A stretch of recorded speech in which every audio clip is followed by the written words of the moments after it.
آج کا ولاگ افواج پاکستان کے سپاہ سالار جناب جنرل عاصم منیر کے نام، جو اپنی ہر تقریر اور اپنے ہر خطاب میں حافظ قرآن ہونے کے باوصف اور ناطے سے قرآن حکیم فرقان مجید کی آیات کا بما ترجمہ حوالہ دیتے ہیں۔ 9 ستمبر منگلوار کا دن ہے اور دوپہر کے 2:35 ہوا چاہتے ہیں۔ آپ دیکھ رہے ہیں میرا YouTube channel Asif but official. آج آغاز میں ہی آپ سے کہوں گا کہ میرے چینل کے خلاف سیاہ کوفتے، تاریخی کی علم بردار کوفتے پوری طرح متحرک ہیں۔ اسے زیادہ سے زیادہ سبسکرائب کریں، شیئر کریں اپنے کمنٹس سے، تاکہ کسی حد تک یہ چینل بچا کے چلتا رہے۔ اس کے چلتے رہنے میں آپ کے تعاون کی مجھے ضرورت ہے۔ ناظرین کرام، آپ بھی سوچ رہے ہوں گے کہ میں نے ولاگ جنرل عاصم منیر صاحب کے نام کیوں کیا ہے، سپاہ سالار افواج پاکستان۔ وہ ناظرین اس لیے کہ مجھے حیرانی ہے، اور حیرانی چھوٹا لفظ رہ گیا ہے، کہ اس ملک میں جو کچھ ہو رہا ہے لمحے لمحے سے موصوف واقف ہیں، اور کچھ لوگ کہتے ہیں جی آپ کیوں گلا پھاڑتے ہیں، وہ کروا رہے ہیں۔ پھر بھی میں حیران ہوں کہ کہاں سے لاتے ہیں ایسا حوصلہ، ایسا جگر کہ یہ سب کچھ وہ کروا بھی رہے ہوں اور انہیں بھوک بھی لگتی ہو اور نیند بھی آتی ہو۔ یہ ممکن نہیں ہے، یہ کوئی کسی انسان سے میں یہ توقع نہیں کر سکتا۔ ناظرین اکرام، میں کوئی مبالغہ نہیں ہوں، نہ میں چھوٹی بات کو بڑی کر کے دیکھنے کا عادی۔ حیرانی کا ایک سمندر ہے جس میں میں ڈوبتا چلا جا رہا ہوں۔ یہ ایک سکہ بند کریمنل مولانا ثناء اللہ۔ پہلے میں آپ کو یہ بتا دوں کہ یہ وہ شخص ہے کہ یہ میرا عہد تھا، ہاں میں کہتا ہوں میرا عہد تھا، کسی سے پوچھ لیجئے، جس عہد میں یہ لا کالج میں ایک یسیر طالب علم کی حیثیت سے جانا جاتا، اور میرے کمرے سے 4 کمرے آگے یہ 2 لڑکوں کے ساتھ رہائش پذیر تھا فیصل آباد کے۔ اس وقت اسے یہ بھی علم نہیں تھا سیاسیات کسے کہتے ہیں۔ یہ وہی وقت تھا کہ جب پنجاب یونیورسٹی میں نے حق کا پرچم بلند کر رکھا تھا جنرل ضیاء الحق کے خلاف۔ میں نے کیوں کہا ہے کہ وہ میرا عہد، وہ اس لیے کہ آج 45-50 برس بعد بھی جب اس دور کے طلباء ملتے ہیں تو وہ کہتے ہیں کہ اس عہد میں میرا نام لے کر، اس دور میں تو یہ ایک راندہ طلباء ایک طالب علم تھا وہاں۔ یہ میں نے کیوں اپنا حوالہ دیا ہے اور اسے مخاطب، وہ اس لیے کہ اس نے آج ایک چاک ماری ہے کہ جی میں سینیٹر ہو گیا، اور گلے میں ہار پہن کر وہ کھڑا ہے کیمرے کے سامنے بے حیائی کے ساتھ۔ اس لیے ذکر کرنا پڑا کہ وہ کہہ رہا تھا کہ دیکھیں جی اس ملک کی سیاست کے اندر ولگرٹی عمران خان لے کر آیا ہے۔ کیوں؟ وہ اس لیے کہ بچوں سے لے کر بوڑھوں تک کو اسے سکھایا کہ یہ چور ہے، بولو چور چور چور، اور یہی تو اسے شرف ہے جس کی وجہ سے میں جو اس جہان کے اندر پیپلز پارٹی کے حوالے سے جانا جاتا تھا، بے نظیر بھٹو مجھے اپنا تیسرا بھائی کہتی تھی، اس کے بھائیوں کے ساتھ مل کر میں نے مسلح جنگ لڑی تھی ضیاء الحق کے خلاف، تو سزائے موت ہوا تھا میں، اور جب رہا ہو کر آیا تو میرے لیے وزیر اعظم ہاؤس اسی طرح تھا جس طرح کسی کا اپنا ذاتی گھر ہوتا ہے۔ اس ماضی کو چھوڑ کر جب وہ پیپلز پارٹی نہ رہی، زرداری لیگ بن گئی، ٹونڈیوں کی جماعت بن گئی، کاسالیسوں کی جماعت بن گئی، خوشامدیوں کی جماعت بن گئی، پیسہ بٹورنے اور لوٹ مار کرنے والوں کی یہ جماعت بن گئی، نالائقوں کا یہ غول اور جتھا بن گیا، تو میں نے اسے خیر بد کہہ دیا۔ خیر بد کہہ کے میں نے کوئی جماعت جوائن نہیں کی۔ مجھے دعوت دی جماعت جوائن کرنے کے لیے ناظرین اکرام مرد قلندر عمران خان نے، لیکن اس وقت عمران خان یہ عمران خان نہیں تھا، بہت شریف النفس آدمی تھا، لیکن میں نے سمجھا کہ مجھے یہ جماعت جوائن نہیں کرنی چاہیے۔ اور جب وہ نکالا گیا عالمی سازش کے تحت، اس پر یہ مقامی کتے لگا دیے گئے اس کے پیچھے، اور وہ ڈائری اٹھا کے چلا گیا۔ اس کی وہ معصومیت جس معصومیت سے وہ نکلا تھا، اس کا وہ پس منظر جس پس منظر میں وہ نکلا تھا، اس نے پہلی دفعہ میری آنکھوں کے اندر اس کے لیے ایک کشش محسوس ہوئی یا کشش پیدا ہوئی۔ اور اس کے بعد جب وہ ظلم و ستم کا شکار ہوا، جب اسے گریبان سے پکڑا گیا، ٹینک نما گاڑی میں پھینکا گیا، اور جب شیشے توڑ کر اس سے پہلے اسے گرفتار کیا گیا، اور پھر جب 9 مئی ہوا نہیں، پلان کر کے انہوں نے جو اس وقت فارم 47 کے بطن سے برآمد ہو کر حکمران کہلا رہے ہیں، وہ اور انہیں لانے والے یہ سب کوفتے 9 مئی کا واقعہ کروا کے اسے ظلم کی بھٹی میں ڈال کر ظلم کے تمام حربے مستزاد اس پہ آزماتے رہے، اور کھڑا رہا، قائم رہا، دائم رہا۔ تو پھر میں اس کے عشق اور محبت میں مبتلا ہو گیا، اس کے ساتھ کھڑا ہو گیا۔ میں کہتا ہوں رانا صاحب یہ بتا، میں یہ ساری گفتگو اس لیے کی ہے، میں بعد میں آتا ہوں کہ یہ سینیٹر بننا استغفر اللہ، جو گستاحانہ الفاظ استعمال کر رہا تھا، جس دریدہ دہنی اور دروغ گوئی سے کام لے رہا تھا. یہ دیکھیں جی ان کی تربیت ہے. یہ جتنے بھی پی ٹی آئی والے ہیں، بابا میں کہاں پی ٹی آئی والے، میرا تو ماضی میں کل بھی کہہ چکا ہوں کہ نواز شریف کو بھی علم نہیں تھا سیاست کسے کہتے ہیں. میں اس وقت جیلوں میں تھا ناظرین اکرام، اور اخباروں میں چھپ رہا تھا، بی بی سی پہ مجھ پر تبصرے ہو رہے تھے. تو میں اگر عمران خان کے ساتھ ہوں تو میں بھی کہتا ہوں کہ یہ چور ہیں. عمران خان کا شرف ہی یہ ہے، اس کی خوبی یہ ہے، اس کا نیک کام یہ ہے کہ اس نے اشارہ کر کے بتایا اور ثابت کیا. یہ وہی ہے نا کہ جب پوچھا گیا منی ٹریل دو تو پارلیمنٹ کے اندر یہ قطری کا ایک بری سی شکل والا قطری اوپر بطاقہ باندھا ہوا اور شکل سے کرمنل لگ رہا تھا، اس کا لا کے لیٹر پیش کر دیا، اور جج بھی ہنستے رہے اور پوری دنیا کے سیاسی مبصرین بھی ہنستے رہے. اور یہ آپ دعوے دار رہے کہ ہماری تو کوئی جائیداد نہیں ہے. وہاں پھر ایون فیلڈ، میفر فلیٹس، پاناما کی 8-10 کمپنیز، ادھر ادھر جائیدادیں، اربوں خربوں روپے، ٹیٹیز، یہ سب کچھ نکل آئی. اور عمران خان ٹھیک کہتا ہے کہ یہی آئی ایس آئی کے سربراہان یہ مجھے بھر بھر کے ٹوکرے دیتے رہے ہیں. ان کی کرپشن کے قصے وہ آج بھی موجود ہیں. اس کا مطلب یہ ہے کہ جب فوج میں نوکری کرتے کرتے کوئی اس مقام پر پہنچ جاتا ہے تو اس کی غیرت بھی، اس کی عزت بھی، اور ملک کے ساتھ محبت بھی، وہ ہر شے سلیب پہ چڑھ جاتی ہے. تو رانا ذرا بڑا باٹا سا منہ بنا کے دیکھیں جی سیاست کے کلچر کے اندر انہوں نے یہ کر دیا، پی ٹی آئی والوں نے یہ کر دیا. بابا میں کر رہا ہوں، میں کہتا ہوں جہاں یہ نظر آئے بولو چور چور چور چور. انہیں نفسیاتی طور پہ مفلوج کر کے رکھ دو جن لوگوں نے اس پاکستان کو لوٹا اور غربت کے اس مقام تک پہنچایا ہے کہ آج شریف لوگوں کے لیے جینا مشکل ہو چکا ہے. ناظرین اکرام، لوگ بھوکوں مر رہے ہیں. بظاہر آپ کی گلیوں میں پھرتے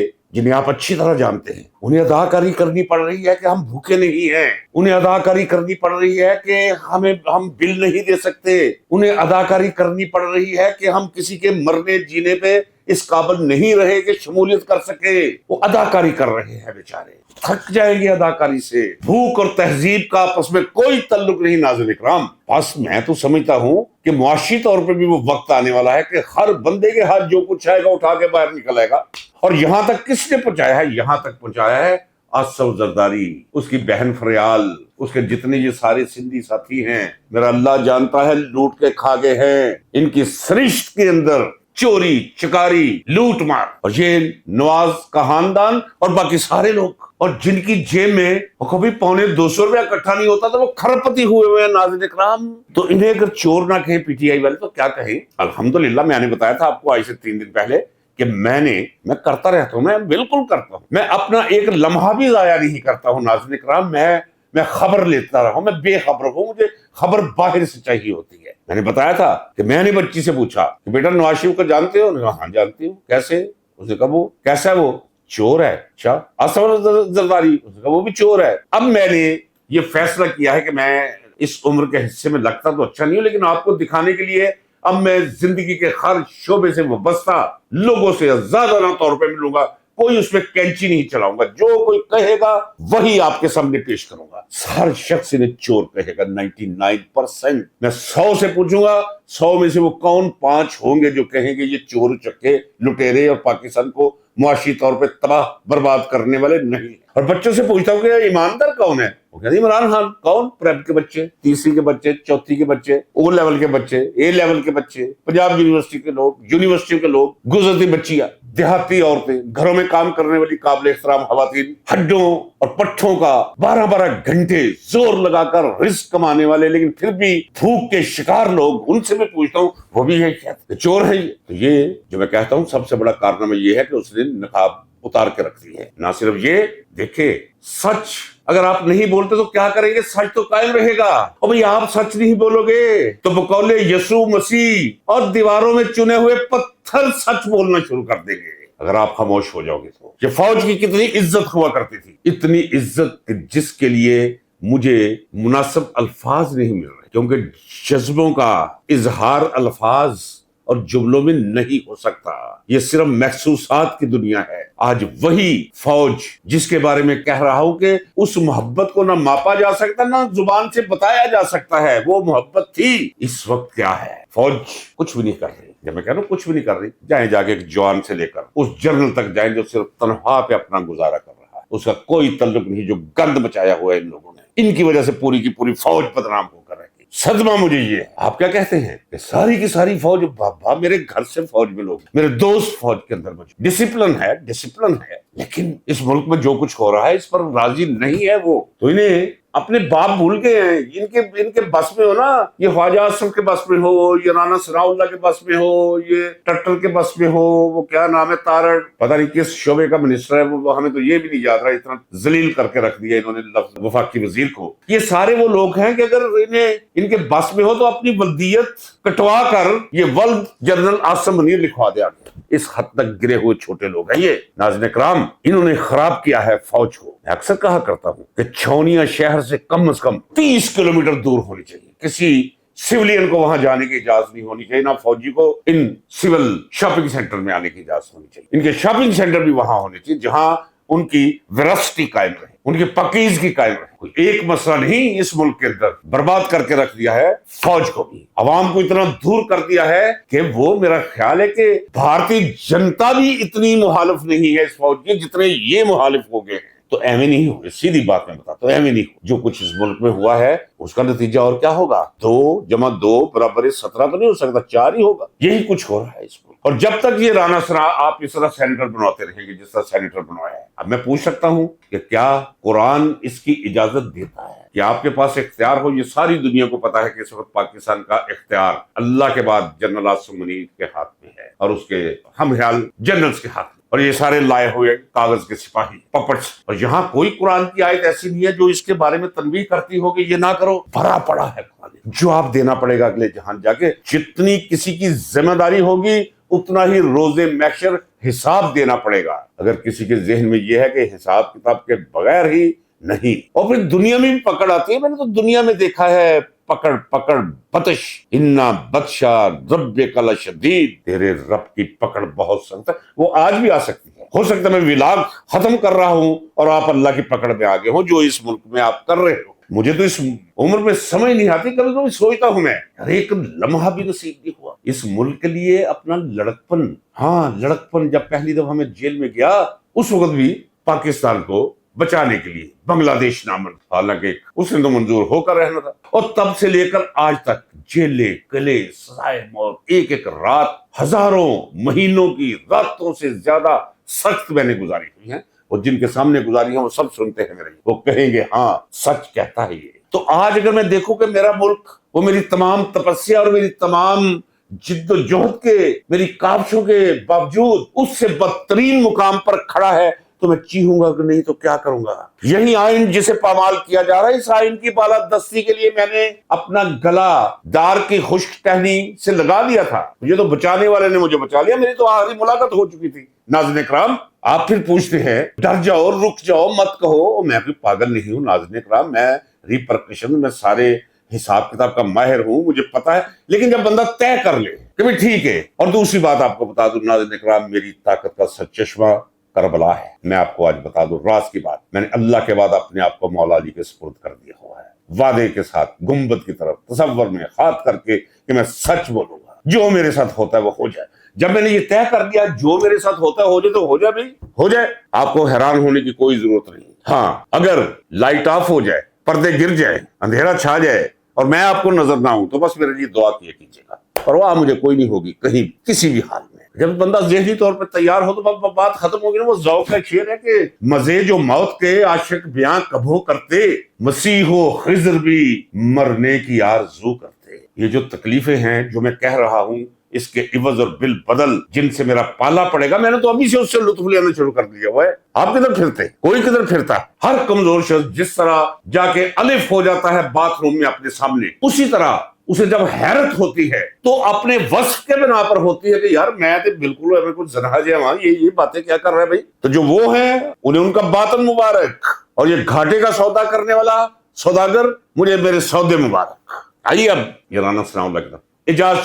اعجاز چودھری ایک انتہائی نفیس شخص ہے، آپ یقین جانیے ناظرین اکرام، حالانکہ ہم آپس میں مخالف تھے، پنجاب یونیورسٹی آرگنائزیشنل سکل کا وہ اللہ کی طرف سے فرستادہ ایک انتہائی نرم دم گفتگو، گرم دم جستجو والا. آپ کو میں بتا دوں کہ جو اس کے ساتھ زیادتی ہوئی ہے وہ بھی میں بتاتا جاؤں تاکہ عمران خان صاحب سے اب دوبارہ ایسی غلطیاں نہ ہوں. اور جب کوئی بھی نہیں تھا، کسی کو پتا نہیں تھا تنظیمیں کیسی بنانی ہے، وہ تو تنظیمیں بنانے کا ماہر تھا. اس نے پورے پنجاب کے اندر سن 2000 تک پہنچتے پہنچتے پورے پنجاب کے اندر گاؤں کی سطح تک تنظیمیں قائم کرتی ہوئی. اور جس طرح 3 مہینے یا 1 سال کے وہ نکلتے ہیں چلے پہ یہ رائمنڈ سے، وہ اس طرح گھر سے نکل جایا کرتا تھا اعجاز چودھری. تو جب انتخابات کا وقت آیا، کسی کو تو کوئی جانتا نہیں تھا کہ کون ہے یہ علیم خان، کون ہے یا کوئی دوسرا کون ہے، کسی کو کوئی نہیں جانتا تھا، سب اسے جانتے تھے.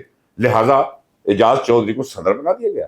لوگوں نے کہا یار یہ تو کرائے پہ رہتا ہے، آج بھی کرائے پر رہ رہا ہے، وہ ذرا اندازہ کیجیے، آج بھی کرائے کے گھر پہ رہ رہا ہے اعجاز چودھری. بزنس برباد ہو چکا ہے اور ناجائز طور پہ اسے 10 سال کی سزا دے کر اندر بند کر، اور اس کی سینٹ کی نشست وہ بغیر کسی وجہ کے، حالانکہ 36 جگہوں پہ قانون کے مطابق، آئین کے مطابق ابھی جا کے نہیں کہہ دیا الیکشن کمیشن نے جناب یہ نشست خالی ہے. اور اس پہ آج اگر کوئی شخص اتنی بے حیائی اور بےغیرتی کر سکتا ہے، یہ جانتے ہوئے کہ کس طرح یہ نشست خالی کرائی گئی، اور وہ ہار پہن کر یہ لب کشائی کر سکتا ہے سامنے آ کر کیمروں کے اور مائکس کے، تو بس سمجھ لیجئے کہ اس کے اندر ضمیر نام کی کوئی چیز نہیں ہے، خود عزتی نام کی کوئی چیز نہیں ہے. وہ بالکل گیا گواچا آدمی ہے، بے شرم ہے، بے حیا ہے، اور وہ اب سینیٹر بن گیا. ایک تو لمحہ فکریہ میں کیوں کہوں لمحہ فکریہ، کبھی کبھی ایسے ہی وہ نکل جاتی ہیں کچھ لفظی تراکیب.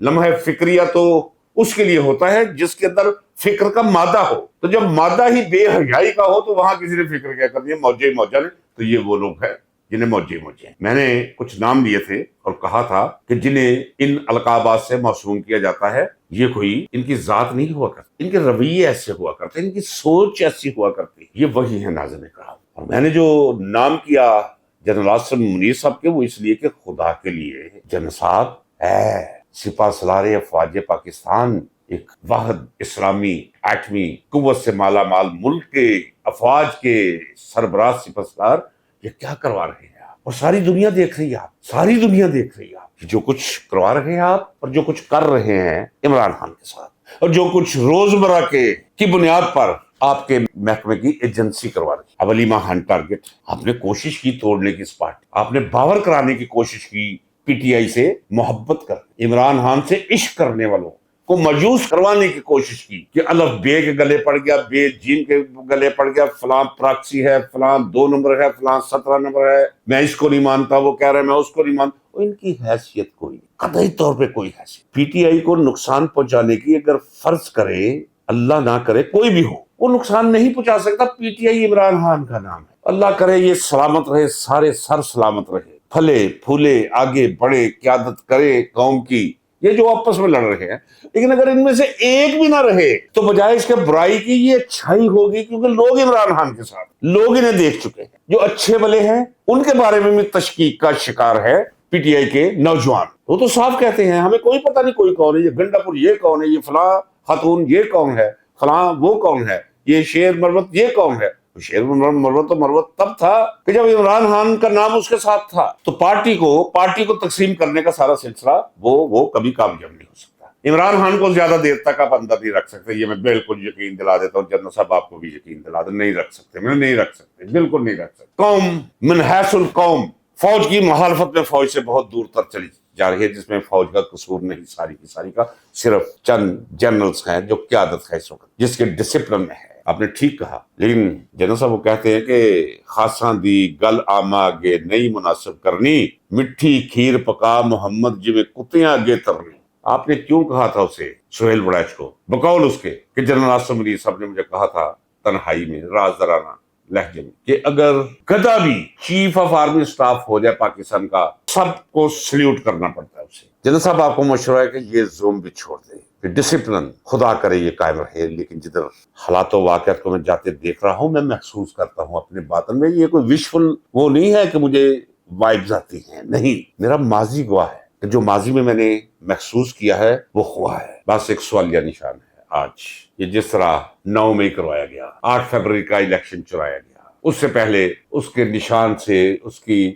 شناخت سے محروم کیا گیا. جس طرح لوگوں کو نامینیشن فارم جمع کروانے سے روکنے کے لیے گرے بنوں سے پکڑ کر گھسیٹ کر جیپوں میں ڈالا گیا، غائب کیا گیا، اور اگر کینڈیڈیٹ ہاتھ نہیں آیا تو اس کے دروازے توڑ کر اس کی ماں بہنوں کو گرے بنوں سے پکڑ کر کھینچا گیا، پھر جس طرح ناجائز مقدمات میں ملوث کرنے کی کوشش کی گئی کہ شاید عمران خان کے بارے میں لوگوں کے دلوں سے اس کی محبت محو ہو سکے، اس حد تک کہ جس حد تک کوئی، مجھے کہنے دیجیے، کوئی سلیم الطبع شخص اس حد تک نہیں جا سکتا اگر اس کے اختیار میں ہو۔ اس کے باوجود بھی عمران خان کے ساتھ لوگوں کی محبت روز بروز بڑھتی گئی ہے۔ آپ قدرت کا فیصلہ ہی سمجھ لیجیے، قدرت کے اشاروں کو سمجھ لیجیے۔ وہ کہتے ہیں کہ عقل مند کے لیے اشارہ ہی کافی، یہی رک جائیے۔ اس ملک اور اس ملک میں بسنے والے 26 کروڑ عوام کے لیے رک جائیے، اپنے لیے، اپنی نسلوں کے لیے رک جائیے۔ ناظرین کرام، جب ولاگ میں کرتا ہوں تو درمیان میں اپنی زندگی کے بارے میں بھی کچھ نہ کچھ اشارے میں دیتا چلا جاتا ہوں، اس لیے کہ مثالیں چیزوں کو واضح کرتا۔ لوگوں نے مجھ سے پوچھا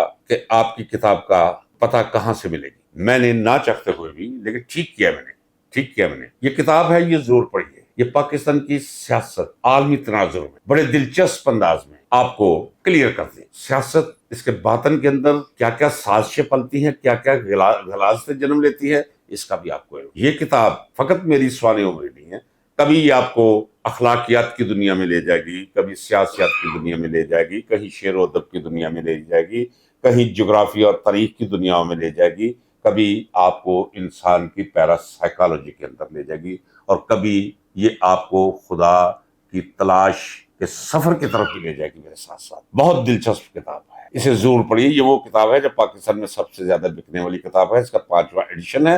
میں نے آج بھی، مجھے فون ہے کہ جناب ملتی کہاں سے؟ میں نے اپنے مینیجر سے کہہ دیا ہے کہ آپ اب ہر ویڈیو کے آخر میں میرا یہ پیغام اور ساتھ کتاب ملنے کا پتہ ایک سٹیکر دے دیا کریں، جس پہ فون نمبر لکھے ہوں ادارے کے جہاں سے یہ کتاب میسر آ سکتی ہے۔ آپ کو اجازت دیجیے ناظرین کرام، آپ کے لیے ڈھیر ساری دعائیں، میرے لیے دعا گو رکھیے۔ پاکستان پائندہ باد۔